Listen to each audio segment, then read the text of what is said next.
Bien le bonjour, bienvenue. Aujourd'hui mes petites pépites, qui dit dimanche dit thread d'horreur sur ma chaîne YouTube. On se retrouve bien évidemment pour notre thread d'horreur du dimanche. Je suis dans mon nouveau studio où je tourne pour que ça soit beaucoup plus agréable pour vous. Alors j'aimerais faire un décor spécial pour les threads d'horreur, un petit peu plus flippant, un petit peu plus sombre, etc. Laissez-moi juste le temps de m'installer et de créer un petit décor, etc. J'espère que ça vous plaira. Alors, comme d'habitude, je vous ai sélectionné 4 histoires paranormales. Malheureusement, mon monteur est parti en vacances. Enfin, malheureusement pour moi, mais heureusement pour lui. Mesquine, il a quand même droit à des vacances. Mathieu, mon monteur, est parti en vacances. Du coup, c'est moi qui vais reprendre le montage de ce thread d'horreur. 12 heures devant un ordinateur, ça m'avait absolument pas manqué. Donc, j'espère que le montage vous plaira quand même. Ne perdons pas une seule seconde de plus. Et c'est parti pour la première histoire. Père Castor, raconte-nous une histoire. Salut Cam. Tout d'abord, accroche-toi car mes histoires, si je t'en raconte plusieurs, vont être longues. Je m'appelle Rose, j'habite en Franche-Comté et aujourd'hui j'ai 15 ans. Ma première histoire s'est passée le 6 au 7 août 2020. J'avais 13 ans à ce moment-là. Je te mets dans le contexte. J'ai beaucoup de cousins-cousines, je te donne leurs prénoms, tu comprendras plus tard pourquoi. Félicie, Émilie, Ornella, Honorine, Timothée et Gabriel. Ça fait un petit moment qu'on veut organiser une fête entre nous. Chose voulue, chose faite, comme on dit. On avait prévu tout ce qu'il fallait. Sachant qu'on habite à la campagne et que ma famille a plusieurs terrains, on avait prévu de faire la soirée barbecue en bas du chalet de ma cousine Honorine, au bord de la forêt. Je vais te décrire l'endroit. Nous étions au bord de la forêt, en bas du chalet, sachant qu'il y a un énorme terrain entre la forêt et le chalet. Le terrain est en pente, assez chiant et long à remonter. Donc nous avions installé des tentes, etc., etc., grâce à un quad et une remorque. Donc on a fait la soirée le soir du 6 août jusqu'à très tard dans la nuit. Jusque-là, tout va bien. Il faut savoir que je ne bois pas d'alcool car on m'a élevée comme ça. Mon père est musulman et ma mère est chrétienne. J'ai dormi dans ce qui s'appelle une double tente qui est une sorte d'énorme bungalow monté avec 2 petites tentes à l'intérieur. Je te mettrai une petite photo pour que tu comprennes mieux. Je dormais avec ma cousine Émilie et dans la tente en face de nous, il y avait Félicie et Ornella.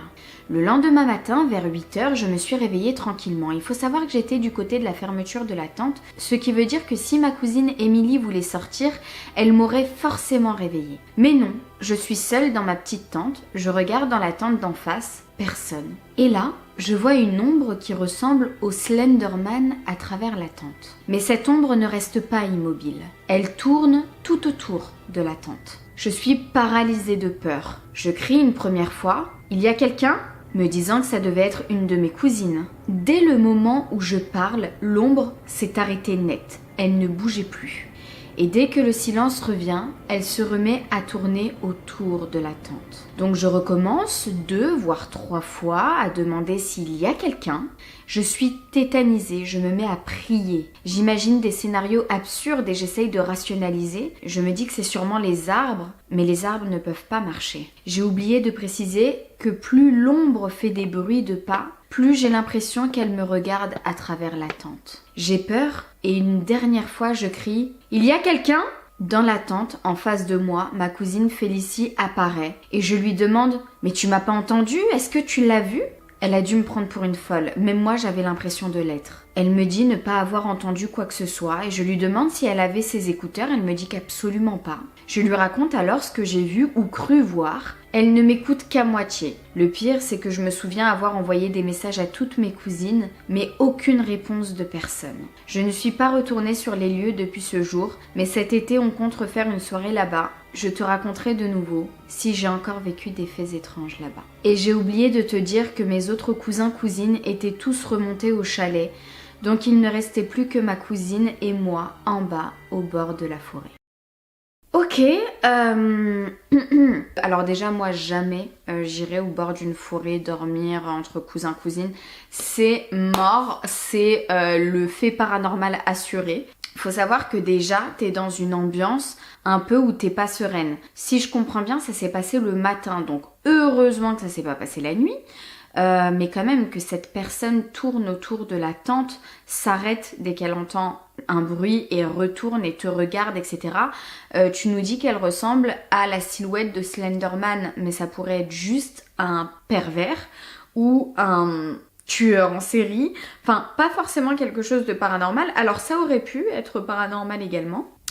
Mais ça pouvait être tout simplement quelqu'un de très dangereux qui vous a observé, qui a entendu des jeunes, etc. et qui a vu que tu étais toute seule dans la tente. Voilà, moi je pense directement à ça. Après, où était ta cousine à ce moment-là? Moi je lui aurais demandé où est-ce qu'elle était, etc. C'est quand même bizarre qu'elle t'ait pas entendu, sachant que t'as crié plusieurs fois. Pareil pour les SMS que tu as envoyés, personne ne t'a répondu. Bon. En tout cas, ton histoire m'a bien fait flipper parce que moi, à ta place, j'aurais eu extrêmement peur. N'hésitez pas, comme d'habitude, mes pépites, à me dire ce que vous en pensez en commentaire. Et sur ce, passons tout de suite à la deuxième histoire. Père Castor, raconte-nous une histoire. Coucou Cam, mon histoire se passe en 2021. J'avais 9 ans, donc pas forcément un âge où on confond rêve et réalité. Nous habitions un vieux village, dans une maison indépendante. Ma chambre était au premier étage qui donnait sur une vieille ruelle. Un soir d'été, ma fenêtre était ouverte, mais je sentais comme un courant d'air et j'avais froid. Avant de me coucher, je décide donc d'aller fermer le store en bambou devant la fenêtre. J'avais comme un bad feeling. Je regarde vers le bas, dans la vieille ruelle, et à quelques mètres de moi, je vois une silhouette blanche, mais floue, très difficile à décrire tellement ça semblait irréel. Je bloque, je fixe le gars, le fil du store vertical dans ma main. Je n'arrive même plus à penser, je suis juste paralysée. Il était habillé avec de vieux vêtements, une genre d'écharpe autour du cou. Il était très vieux, les cheveux mi-longs et blancs, comme la mort. Il avait une lanterne carrée à la main, le genre de lanterne à huile des films d'époque. Il marchait dans cette ruelle. J'entendais ses pas sur le gravier. Ça a été hyper rapide, mais je m'en souviens comme si c'était hier. Ça m'a littéralement traumatisée. Je l'ai fixé pendant à peine quelques secondes. Comme je dis plus haut, j'étais tétanisée. Rien d'étonnant quand on voit ce genre de choses.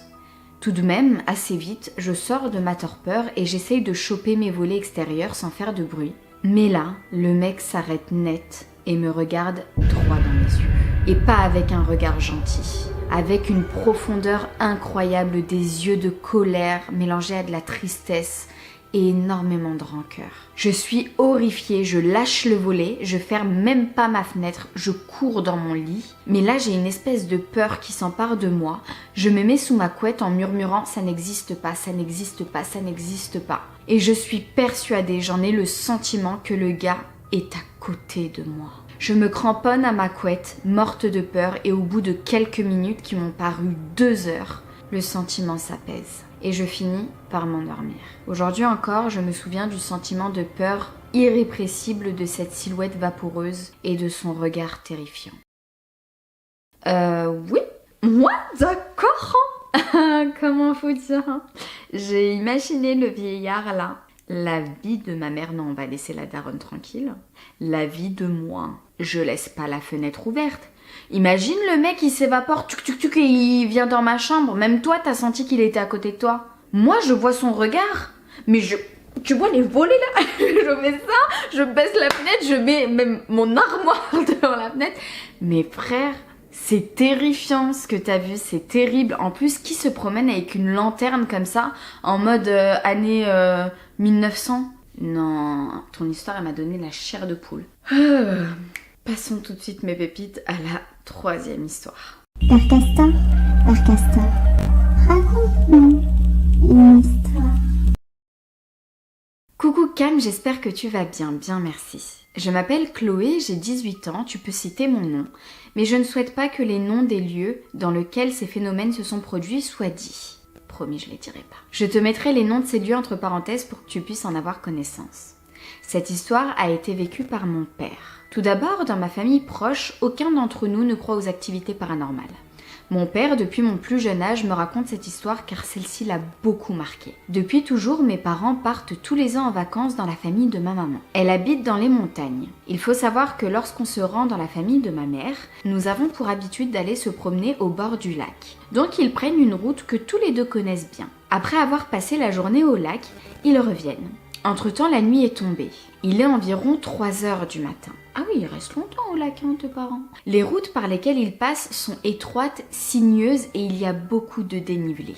Sur le chemin, il y a de nombreuses petites églises, comme des oratoires sur le bord de la route. Dans un virage, mon père, qui conduisait à allure normale, donna un grand coup de volant et se mit à crier en disant à ma mère qu'il venait d'écraser une femme qui marchait au milieu de la route. Ma mère le rassure en lui disant qu'elle n'avait vu personne sur celle-ci. Mais pour être sûre, ils sortent et s'avancent au niveau de l'endroit où mon père pensait avoir vu cette dame. Une fois à ce niveau, rien, personne. Pas un signe de vie, juste une petite chapelle sur le bord de la route. Il rentre dans la voiture et rentre chez mes grands-parents. Toute la nuit, mon père repensait à cette femme vêtue d'une longue robe, marchant seule en pleine nuit sur ces routes dangereuses. Le lendemain, ils retournent ensemble au lac. De nouveau, ils rentrent à la tombée de la nuit, mais cette fois-ci plus tôt, car tous les deux étaient vraiment fatigués. Lorsqu'ils arrivent au niveau de la chapelle, mon père donna le même coup de volant qu'il avait donné la veille, sauf que cette fois-ci, s'il ne l'avait pas donné, il aurait pu tuer une personne, mais réellement. Car une vraie femme,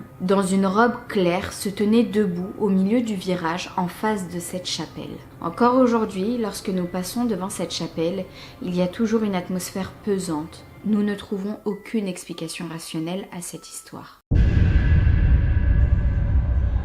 Je me suis imaginé cette femme avec cette robe claire qui est en plein milieu du virage la nuit, donc sans lumière, en train de fixer cette chapelle au milieu de la route. Alors déjà la veille, ton père pense avoir écrasé une femme, vous retournez sur les lieux, vous ne voyez rien. Alors encore une fois, vous ne voyez rien, mais ça ne veut pas dire qu'il n'y a rien. Le monde invisible, moi j'y crois. Donc là, vous avez failli écraser une vraie femme. Alors est-ce que cet esprit, cette chose, a pris du coup une forme humaine, je sais pas si c'est possible, mais est-ce qu'elle s'est matérialisée, je sais pas si vous voyez ce que je veux dire, et que c'était la même femme qui tous les soirs est devant cette chapelle, peut-être qu'elle est morte comme ça cette femme, et qu'elle est restée à ce niveau-là. Je sais pas, dites-moi en commentaire, essayez de m'aiguiller mes petites pépites, me dire ce que vous en pensez, ça fait peur. Passons tout de suite à la dernière histoire mes petites pépites. Père Castor, raconte-nous une histoire. Coucou Cam, je m'appelle Marie, tu peux dire nos prénoms, et j'ai 21 ans.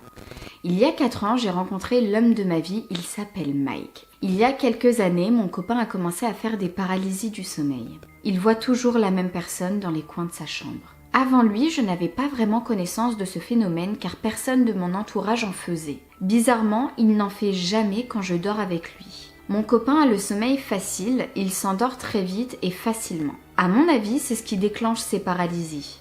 À chacune de ces paralysies, comme je te l'ai dit un peu plus tôt, il voit toujours la même personne au coin de sa chambre. Il m'en parlait à chaque fois que ça se passait. Et puis un jour, il se balade un peu dans ses applications sur son téléphone et il y a une note. Il regarde et il remarque plus précisément que c'est un dessin. Il ne savait pas d'où il venait car il n'y avait que lui qui avait accès à son téléphone et ne le prêtait à personne. Le jour où j'ai vu cette image, je n'étais pas avec lui, donc je ne pouvais pas être l'auteur de ce dessin. Je te montre l'image 6 juin. Cam, tu ne peux pas savoir la sueur froide qui a parcouru mon corps à ce moment-là. J'ai eu peur pour mon copain. Mais ce qui est encore plus étrange, c'est qu'on dirait que le dessin a été fait de manière très rapide et surtout les détails où sont placés les meubles me refroidissent encore plus. Cela ne peut pas venir de Mike, car il n'a pas le souvenir de l'avoir fait. Et il ne rigole pas avec ces choses-là. Quelquefois, quand je dors chez lui la nuit, je me sens observée. Il y a eu quelques phénomènes paranormaux, des objets qui bougent, etc. Et il faut savoir que les sœurs de Mike avaient fait un Ouija à l'étage il y a quelques années de cela. Je ne sais pas d'où vient ce dessin, ni qui l'a fait, mais voilà, je n'ai pas pu résoudre cette histoire. Dis-moi ce que tu en penses et ce que les pépites en pensent. Merci d'avoir lu mon mail. Mais c'est super flippant cette histoire. Je sais pas, tu te promènes dans ton téléphone, tu vois que t'as une note et là tu vois un dessin, mais toi t'as aucun souvenir de l'avoir fait, donc ça veut dire que... Enfin, qui l'a fait? Parce que si c'est Mike qui l'a fait, ça veut dire qu'il l'a fait comme ça, pendant la nuit, pendant qu'il dormait, pendant sa paralysie du sommeil, il était en transe, il a fait un dessin. Moi je vous dis, si on avait tous une caméra dans nos chambres, je suis sûre elle filmerait des choses, mais on n'en dormirait même plus. Peut-être que c'est Mike. En fait, la chose qui me viendrait à l'idée tout de suite, c'est de dire c'est Mike qui a fait le dessin, mais il ne s'en souvient plus. Mais c'est tellement facile de dire ça, tu vois. Si lui, il nous assure qu'il n'a pas fait ce dessin, effectivement, c'est bizarre. Hein. Qui est-ce qui a fait ce dessin? Qui? En plus, tu me dis que tu te sens observé chez lui la nuit, qu'il y a des phénomènes paranormaux comme des objets qui bougent, pardon. Ça, c'est pas anodin, excusez-moi. Hein. C'est juste un peu flippant quand même. Et également que ses sœurs ont fait un Ouija à l'étage il y a quelques années. Bah voilà, ça vient de là. Je pense pas qu'il fait que des paralysies du sommeil, parce qu'encore une fois, les paralysies du sommeil, c'est explicable scientifiquement. Mais je pense que par rapport à la séance Ouija, ses sœurs ont ouvert une porte à une entité démoniaque et le soir vient rendre visite à Mike. Elle se met au coin de la pièce et elle le terrifie. Moi je pense que c'est ça parce que on peut faire des paralysies du sommeil et rien ne se passe chez soi. Toi tu te sens observé, il y a des objets qui bougent. Non, moi je pense plutôt que c'est une présence démoniaque qui est chez Mike à cause de la séance de Ouija. Sur ce, voilà mes petites pépites, ce serait d'horreur est terminé. N'hésitez pas à me dire en commentaire ce que vous en pensez, quelle histoire vous a fait le plus flipper, qui vous a donné le plus de frissons. Si t'as kiffé cette vidéo, comme d'habitude, je compte sur toi pour me lâcher un petit like, à t'abonner si ce n'est pas déjà fait. Ici c'est la famille, c'est chill et puis franchement ça te coûte pas un rond, donc arrête de faire le crevard. Je te laisse mes réseaux sociaux par-ci par-là, TikTok et Instagram, j'y suis active tout le temps, donc si je te manque entre deux petites vidéos YouTube, c'est là-bas que tu peux me trouver. Si t'es resté jusqu'à ce moment de la vidéo,